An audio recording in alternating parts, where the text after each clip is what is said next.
Ekonomi Indonesia menunjukkan bahwa kita pada tahun 2045 akan menjadi negara keempat atau kelima termakmur di dunia.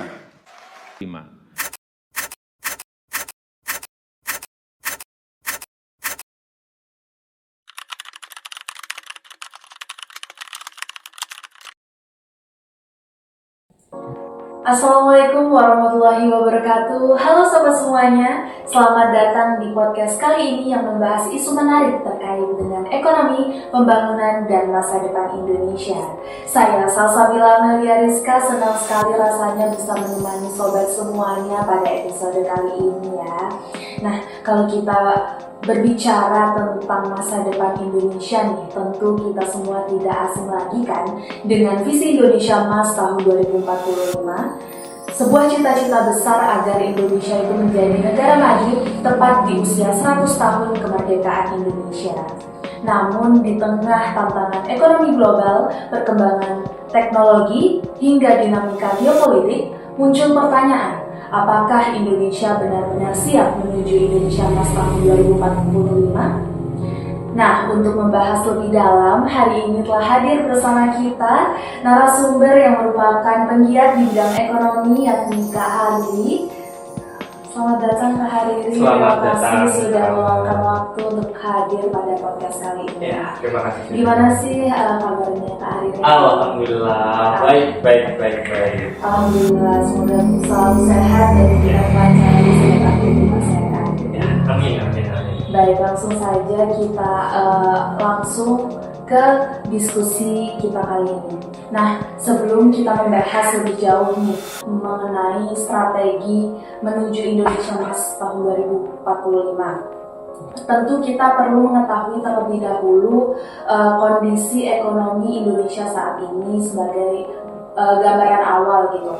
Nah, menurut pandangan Kak Hariri nih, bagaimana sih sebenarnya kondisi ekonomi Indonesia saat ini, dan apakah kita itu masih memiliki potensi dan alasan untuk mewujudkan Indonesia Emas tahun 2045 ini? Bisa tak jawab? Iya, silakan Kak Hariri. Oke. Kalau kita melihat dari kondisi ekonomi Indonesia pada saat ini, kita melihat dari sudut pandang objektif. Kalau kita melihat dari data triwulan 1, Indonesia ini memiliki sekitar pertumbuhan 5,61%. Dan kalau kita melihat dari PDB, Indonesia ini memiliki 6.187,2 triliun. Dan hebatnya lagi, Indonesia memiliki cadangan devisa sekitar 148,2 miliar US dollar pada Maret kemarin. Sehingga kalau ditanya kondisi perekonomian Indonesia saat ini, terasa visi di 2045 ini sangat realistis pertumbuhan, apalagi ketika nanti pertumbuhan ini bisa dikonversi untuk membuka lapangan pekerjaan, atau yang paling wahnya lagi itu bisa menurunkan angka kemiskinan, seperti itu.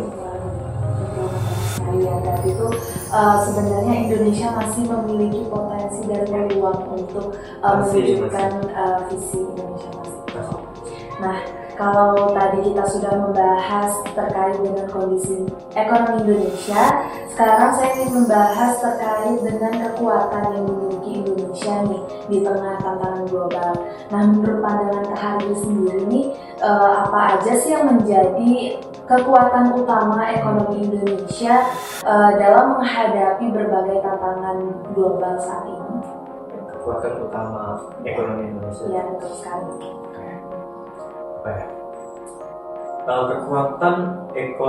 Kekuatan utama ekonomi Indonesia itu kalau menurut saya ada di kombinasi antara pasar domestik yang besar banget.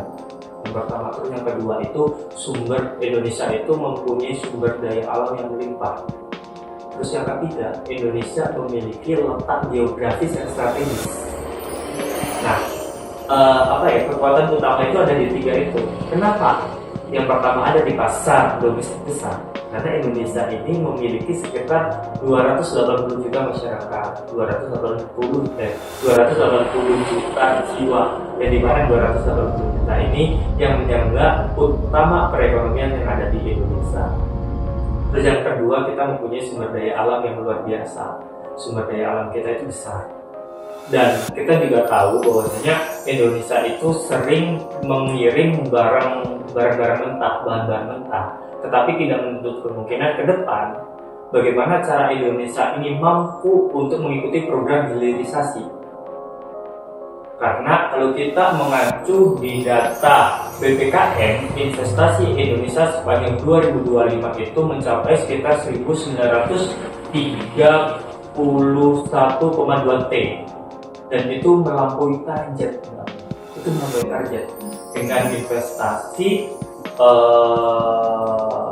dengan investasi hilirisasi mencapai sekitar 584,1 triliun. 584,1 triliun. Wow banget ya, Bu. Dan itu tumbuh sekitar 43,3% secara tahunan. Wah, luar biasa Nah, sekali. dari sana, dari 43,30% ini bisa menyerap sekitar 2,71 juta tenaga kerja. Sehingga kekuatan utama Indonesia ini menurut saya ada di 3 kombinasi ini. Yang pertama adalah pasar domestik yang besar, terus yang kedua ini kita mempunyai sumber daya alam yang besar dan luar biasa, dan yang ketiga Indonesia mempunyai letak yang sangat strategis. Seperti itu, Mbak. Luar biasa sekali ya sebenarnya Indonesia ini masih memiliki modal yang cukup konkret gitu untuk bersaing di tingkat global gitu. Nah, selanjutnya selain juga memperkuat ekonomi dalam negeri nih, saat ini pemerintah itu juga mendorong pembentukan International Financial Center sebagai salah satu strategi menarik investasi. Jadi menurut Kak Harini sendiri, seberapa strategis sih sebenarnya pembentukan International Financial Center ini dalam meningkatkan daya saing Indonesia sebagai tujuan investasi di kawasan Asia? International Financial Center atau pusat finansial internasional yang ada di Indonesia seperti itu. Kalau menurut saya International Financial Center ini sangat strategis karena memang Indonesia ini memiliki ekonomi yang besar tetapi belum sepenuhnya menjadi pusat aktivitas keuangan internasional. Kalau Indonesia ini mampu gitu untuk menarik investasi modal jangka panjang, memperdalam pasar keuangan serta menarik aktivitas finansial global agar tidak terpusat di daerah Hong Kong, Singapura, Dubai, itu makin luar biasa. Kalau itu semua berhasil, maka Indonesia ini tidak hanya menjadi tempat tujuan investasi, tetapi bisa menjadi tempat investasi, pembiayaan, inovasi keuangan, dan pengambilan keputusan regional yang berlangsung gitu. Jadi luar biasa banget kalau memang ini benar-benar berhasil ya, International Financial Center ini tadi. Seperti itu, Mbak. Menarik sekali ya sebenarnya International Financial Center ini jika benar-benar terrealisasikan di Indonesia. Luar biasa banget. Nah, selanjutnya itu pertumbuhan ekonomi itu kan tentu merupakan kabar baik banget ya untuk Indonesia. Namun yang tidak kalah penting juga itu bagaimana manfaatnya itu benar-benar dirasakan oleh masyarakat gitu. Nah, jadi menurut Kak Harini ini gimana sih memastikan agar pertumbuhan ekonomi di Indonesia ini dapat dirasakan oleh seluruh lapisan masyarakat ini? Oke, ini pertanyaan bagus banget ini. Bagaimana caranya seluruh masyarakat ini bisa merasakan pertumbuhan ekonomi gitu ya? Iya, betul sekali. Keberhasilan ekonomi itu jangan dilihat dari PIB, Mbak Mel. Tapi keberhasilan ekonomi ini bagaimana cara bisa dikonversikan menjadi sebuah lapangan pekerjaan atau untuk bisa menuntaskan angka kemiskinan. Karena kalau kita melihat dari data BPS, Badan Pusat Statistik, angka kemiskinan saat ini itu turun menjadi sekitar 8,25%, Mbak Ambu. Dengan melihat jumlah penduduk miskin sekitar 23,6 juta orang. Jadi menurut saya lapisan masyarakat sekarang ini sudah merasakan keberhasilan ekonomi di Indonesia ini. Melihat dari data BPS ini tadi gitu. Mungkin itu Jadi sebenarnya sudah dirasakan oleh harusnya, tapi belum merata. belum merata. Tapi sebelum ketika nanti ini bisa diratakan pas di tahun 2045, maka saya yakin Indonesia emas ini benar-benar akan tercapai dan benar-benar sangat maksimal gitu. Nah, lanjut di balik berbagai peluang yang dimiliki nih oleh Indonesia untuk mewujudkan visi tersebut. Nah, tentu masih ada tantangan juga kan yang harus dihadapi agar Indonesia itu mencapai target. Nah, menurut Kak Hari ini apa aja sih sebenarnya tantangan terbesar Indonesia untuk mewujudkan visi Indonesia Emas 2045 ini? Jadi tantangan Indonesia itu tidak hanya Jadi tantangan Indonesia menurut saya, Mbak Amel, itu tidak hanya tentang faktor ekonomi, tetapi bagaimana cara kita itu bisa mendorong produktivitas nasional dan bagaimana cara kita mengatur kualitas sumber daya manusianya untuk bagaimana mampu bersaing di dinamika geopolitik, iklim maupun AI. Karena memang itu adalah sebuah tantangan besar itu buat kita. 3 kriteria itu tadi. Pertama geopolitik, yang kedua AI, dan yang ketiga adalah iklim.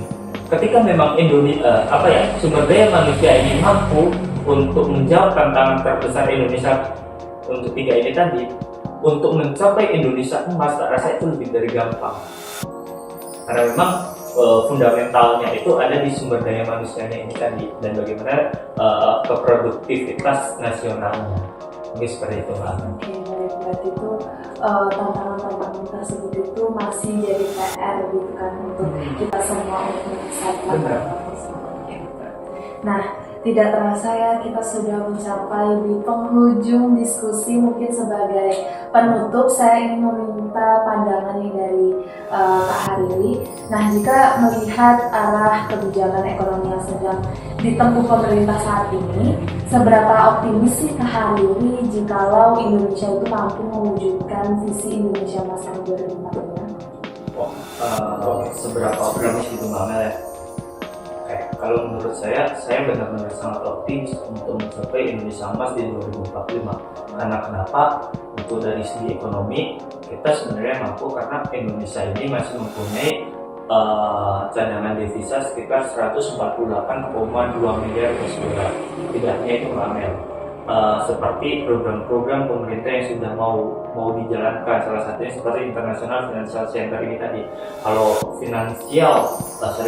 International Financial Center ini benar-benar terrealisasikan, saya rasa untuk menggapai Indonesia Emas di 2045 ini sangat-sangat mulus. Dan apalagi kalau kita bisa menggenjot di masalah sumber daya manusianya, dan kita bisa menuntaskan, setidaknya mengurangi angka kemiskinan, itu saya rasa itu sudah lebih dari cukup, Mbak Abel, untuk mencapai Indonesia Emas di 2045. Dan saya benar-benar sangat optimis gitu untuk itu. Tinggal bagaimana cara kita sebagai pemuda gitu kan. Semua kan bagaimana cara kita bisa mulai dari diri kita sendiri gitu. Kalau semua masyarakat Indonesia ini bisa menyadari atas hal itu, saya rasa untuk menggapai Indonesia Emas di 2045 itu udah gampang. Jangan jauh-jauh 2045, 2030 saya rasa itu udah cukup gitu.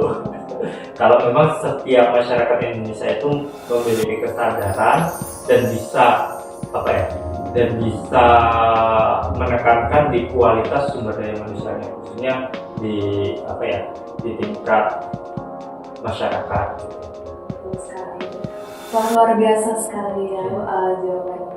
jawaban dari Kak Hariri. Terima kasih banyak Kak Hariri atas Iya. pandangan dan pesan inspiratifnya. Dan bagi sobat semuanya, dari diskusi kita hari ini nih, kita pasti dapat simpulkan bahwa Indonesia itu sebenarnya memiliki peluang besar untuk mewujudkan Indonesia Emas tahun 2045. Dengan potensi yang dimiliki, kebijakan yang tepat serta kolaborasi dari seluruh elemen bangsa, optimisme tersebut tentu saja dapat diwujudkan. Nah, terima kasih juga kepada Kak Hariri atas waktu dan ilmu yang sudah dibagikan. Dan terima kasih juga kepada sobat semuanya yang sudah menyaksikan episode kali ini hingga akhir. Saya Salsabila Maria Rizka pamit undur diri. Sampai jumpa pada episode berikutnya. Wassalamualaikum warahmatullahi wabarakatuh.